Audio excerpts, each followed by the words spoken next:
A square coil 10 की power -2 metre square area is place perpendicular to uniform magnetic field of intensity 10 की power 3 weber per metre square. The magnetic flux through the coil is, इस case में uniform magnetic field दे रखी है मान लो, तो इस केस में मान लो इधर की तरफ यूनिफॉर्म मैग्नेटिक फील्ड है, कितनी दे रखी है 10 की पावर 3, ये हमें क्या दे रखी है मैग्नेटिक फील्ड। और इस केस में स्क्वायर कोयल एरिया जो है वो क्या है परपेंडिकुलर है यूनिफॉर्म मैग्नेटिक फील्ड के, यानी कि स्क्वायर कोयल जो एरिया होगा, स्क्वायर कोयल 10 की power -2 area is place perpendicular to uniform magnetic field. Magnetic field इधर है तो इसके परपेंडिकुलर, यानी कि जो स्क्वायर कोयल है वो ऐसे रखी होगी,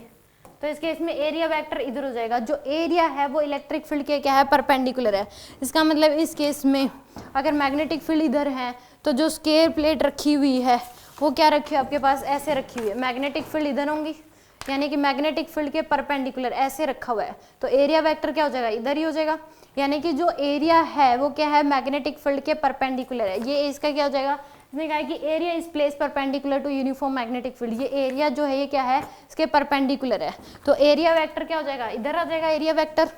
तो इस केस में आंसर, यानी कि दोनों के बीच मैग्नेटिक फील्ड थीटा की वैल्यू क्या है 0 डिग्री है, एरिया वेक्टर और मैग्नेटिक फील्ड के बीच, तो उस केस में फ्लक्स मैग्नेटिक फ्लक्स जो होगा वो क्या होता है B डॉट A के बराबर होता है,